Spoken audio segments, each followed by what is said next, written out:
नमस्कार, news plus देख रहे हैं आप। मैं हूं आपके साथ नवरन।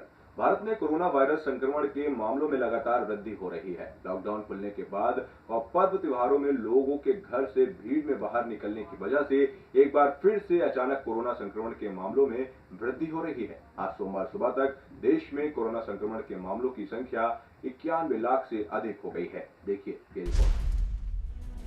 राजधानी दिल्ली में कोरोना वायरस संक्रमण से एक बार फिर से हाल बेहाल हो गया है। यही वजह है कि देश के कई हिस्सों में एक बार फिर से लॉकडाउन लगने की बातें होने लगी हैं और कई शहरों में तो नाइट कर्फ्यू और कोरोना वायरस लॉकडाउन लगा दिया गया है। ताजा अपडेट ये है कि बीते 24 घंटे में 44,059 नए मामले सामने आए हैं और जिनमें से 511 मौतें हुई हैं। कुल मामलों की अगर बात की जाए तो 91,39,866 हो गए हैं। मध्य प्रदेश के इंदौर, गुजरात के सूरत और राजकोट में 21 नवम्बर की रात से नाइट कर्फ्यू लगा दिया गया है। इंदौर में लोग रात 10 बजे से लेकर सुबह 6 बजे तक अपने घरों से बाहर नहीं निकल सकते हैं। वहीं राजस्थान के 8 शहरों में नाइट कर्फ्यू, जयपुर में धारा 144 लगाई गई है। महाराष्ट्र की अगर बात की जाए तो वहां के मुख्यमंत्री उद्धव ठाकरे ने रविवार को राज्य के लोगों से कोविड-19 के विरुद्ध अपनी सावधानियां कम नहीं करने तथा दूसरे लॉकडाउन से बचने के लिए स्वास्थ्य सुरक्षा नियमों का कड़ाई से पालन करने की अपील की है। वहीं उत्तर प्रदेश के मुख्यमंत्री योगी आदित्यनाथ ने कहा है कि कोरोना अभी खत्म होने वाला नहीं है, इसीलिए टीका विकसित होने और जनता के पास पहुंचने तक हमें सचेत रहना होगा।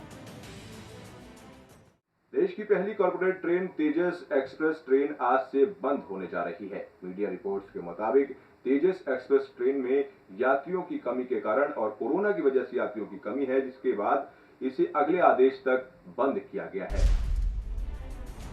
भारतीय रेलवे खान पान एवं पर्यटन निगम लिमिटेड के मुख्य क्षेत्रीय प्रबंधन अश्विनी श्रीवास्तव ने कहा है कि कोरोना संक्रमण के कारण यात्रियों का आवागमन बहुत कम है। संक्रमण के चलते वीआईपी ट्रेन तेजस एक्सप्रेस में यात्रा करने के लिए बहुत कम यात्रियों ने बुकिंग कराई है। इसकी वजह से रेलवे को इस ट्रेन के संचालन से कोई खास आमदनी नहीं हुई है। इस वजह से आज से तेजस ट्रेन का संचालन अभी फिलहाल के लिए बंद किया जा रहा है। इस ट्रेन को आगे फिर से इसे कब शुरू करना है ये बाद में तय किया जाएगा। जानकारी के लिए आपको बता दें कि देश की पहली कॉर्पोरेट ट्रेन तेजस लखनऊ से दिल्ली के बीच चलती है। इस ट्रेन को IRCTC द्वारा चलाया जाता है। ये ट्रेन पूरी तरह से वीआईपी ट्रेन है।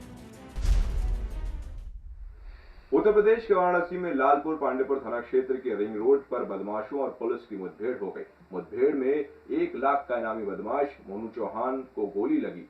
घायल अवस्था में पुलिस ने उसे अस्पताल में भर्ती कराया, जहां इलाज के दौरान उसकी मौत हो गई है।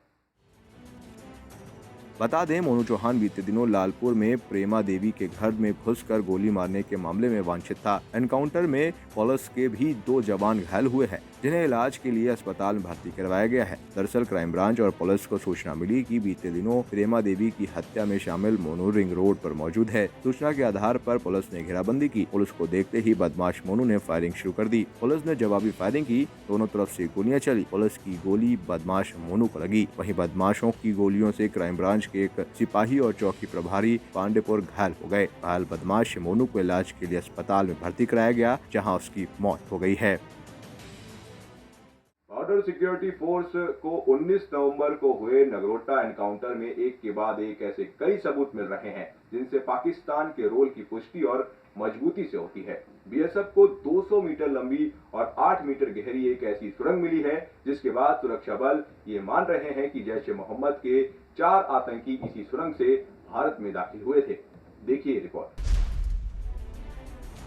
आपको बता दें कि मारे गए चारों आतंकवादी आत्मघाती हमलावर थे और पुलवामा आतंकी हमले जैसी बड़ी साजिश को अंजाम देने के लिए आए थे। 4 आतंकी गायब हैं और उनकी तलाश जारी है। यह सब अधिकारियों का कहना है कि इस सुरंग को हाल ही में तैयार किया गया था और इसे देखने से ये मालूम पड़ता है कि ये पहली बार प्रयोग में आई थी। सुरंग भारत की तरफ करीब 12 से 14 मीटर गहरी है और इंटरनेशनल बॉर्डर पर यह करीब 160 मीटर गहरी है। वहीं पाकिस्तान की तरफ से ये 60 मीटर लंबी है। काउंटर टेररिज्म अधिकारियों के मुताबिक जिस तरह से इस सुरंग का निर्माण हुआ है, उससे लगता है कि इसे तैयार करने में किसी संस्थान की मदद ली गई है। इस सुरंग का एंट्री पॉइंट पाकिस्तान में चकबुरा, राजाब शाहिद और आसिफ शाहिद के करीब है और ये तीनों ही पाक रेंजर्स की पोस्ट हैं। इस सुरंग का पता बीएसएफ जवानों की टीम की अगुवाई कर रहे 48वें बटालियन के दीप राणा को सबसे पहले लगा था। राणा ने इसके बाद जब सर्च ऑपरेशन किया तो जो कुछ मिला वो चौंकाने वाला था। सुरंग का मुंह सावधानी पूर्वक बंद किया गया था और इसे मिट्टी के अलावा जंगली पेड़ पौधों से ढक कर रखा गया था। कामयाबी भी है और बहुत बड़ी राहत भी है। हम लोग 19 तारीख के एनकाउंटर के बाद जो एविडेंसेस हमारे पास सामने आए थे उसको एनालाइज करने पर इस नतीजे पे पहुंच गए थे कि क्रॉसिंग सांबा सेक्टर से हुई है, पाकिस्तान की तरफ से हुई है। पुरानी क्रॉसिंग भी जो बैंगलाड में टनल मिली थी वो भी सांबा सेक्टर में पड़ती थी, पाकिस्तान जैश ए मोहम्मद की क्रॉसिंग वहाँ से करवा रहा था।